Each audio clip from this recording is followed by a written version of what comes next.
Assalamualaikum warahmatullahi wabarakatuh. Halo teman-teman semua, bagaimana kabarnya hari ini? Semoga teman-teman tetap semangat dan selalu sehat. Teman-teman, hari ini kita akan belajar sosial mengenai pengaruh kondisi geografis terhadap potensi ekonomi di negara-negara ASEAN. Bagaimana teman-teman? Apakah sudah siap? Kita mulai saja ya. Teman-teman, Miss akan mengingatkan kembali mengenai negara ASEAN dan anggotanya. ASEAN adalah organisasi regional yang dibentuk atau yang anggotanya terdiri dari negara-negara di Asia Tenggara ya. Nah, siapa saja yang menjadi anggota ASEAN? Yang pertama ada Indonesia, kemudian Singapura, Malaysia, Brunei Darussalam, Filipina, Vietnam, Kamboja, Myanmar, Thailand, dan Laos. Nah, ke-10 anggota ini atau ke-10 negara ini membentuk organisasi yang disebut dengan ASEAN. ASEAN didirikan tanggal 8 Agustus pada saat deklarasi Bangkok di Bangkok, Thailand. Nah, minggu lalu teman-teman sudah mempelajari kondisi geografis di negara-negara ASEAN. Kondisi geografisnya seperti apa ya? Nah, kemarin teman-teman sudah menuliskan ya bahwa misalkan di Indonesia kondisi geografisnya apa, kemudian di negara lainnya apa dalam bentuk mind map. Nah, sekarang hari ini kita akan melihat pengaruh kondisi geografis di setiap negara terhadap potensi ekonominya. Jadi masih berkaitan ya, dari kondisi geografis yang kemarin teman-teman sudah pelajari, kita akan melihat potensi kegiatan ekonominya seperti apa. Apa saja yang termasuk potensi kegiatan ekonomi? Di antaranya adalah mata pencaharian dan sumber daya alam. Seperti itu teman-teman. Nah, agar lebih paham, kita akan menyaksikan dulu video yang satu ini. Silakan teman-teman disimak dulu ya videonya. Kegiatan ekonomi suatu masyarakat biasanya dipengaruhi oleh kondisi geografis lingkungan sekitar. Mereka menyesuaikan mata pencarian dengan alam sekitar. Oleh karena itu, kegiatan ekonomi masyarakat di suatu daerah dapat berbeda dengan daerah lain. Begitu pula dengan kegiatan ekonomi masyarakat di negara-negara Asia Tenggara. Berikut ini kita pelajari kegiatan ekonomi negara-negara di kawasan Asia Tenggara. Negara pertama adalah Indonesia.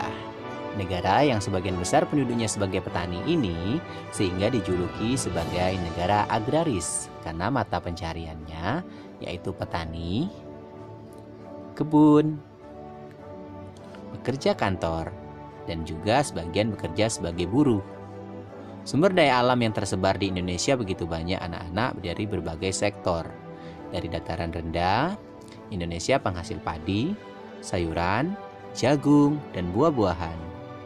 Di dataran tinggi, Indonesia terdapat banyak sekali kebun teh, kopi, kinau, cengkeh, dan kelapa. Sebagai negara yang memiliki wilayah laut yang sangat luas, Indonesia pun menghasilkan ikan, udang, tuna, cakalang, dan tongkol. Serta dari hasil hutan, Indonesia menghasilkan kayu jati, rotan, dan karet.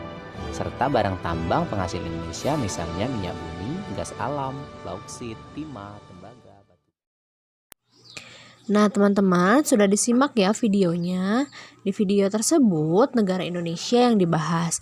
Ada mata pencahariannya, kemudian ada juga sumber daya alamnya. Sekarang teman-teman perlu mencari mata pencaharian dan sumber daya alam dari 9 negara lainnya. Ya, negara ASEAN kan ada 10, sudah dibahas satu Indonesia, jadi sisanya tinggal 9 lagi negara ya. Nah, nanti teman-teman harus membuatnya itu di dalam tabel. Lengkapi tabel berikut dengan informasi yang teman-teman dapatkan dari internet, boleh dari YouTube, dari buku sumber atau apapun ya. Nah, seperti ini teman-teman tabelnya. Yang pertama kan tadi ya di Indonesia, mata pencahariannya ada petani, ada pekebun, ada pekerja kantor, dan juga ada buruh. Sumber daya alamnya apa? Di dataran rendah ada padi, sayuran, jagung. Dataran tinggi ada teh, kopi, kina, dan kelapa sawit. Pesisir pantai ada ikan, udang, tuna, dan cakalang. Di hutan ada kayu jati, rotan, dan karet.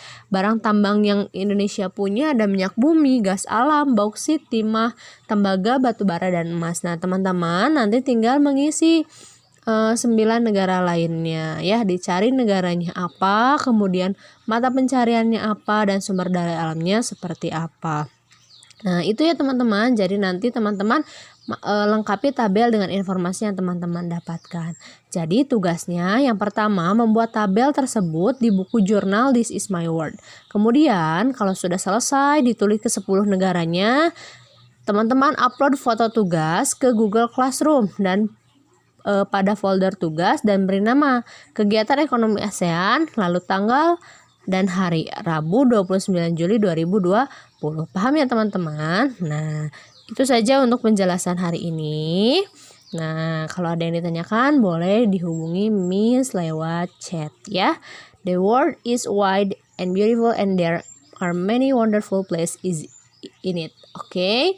Nah, sampai di sini dulu penjelasan tugas hari ini. Selamat dan semangat mengerjakan. Terima kasih teman-teman. Wassalamualaikum warahmatullahi wabarakatuh.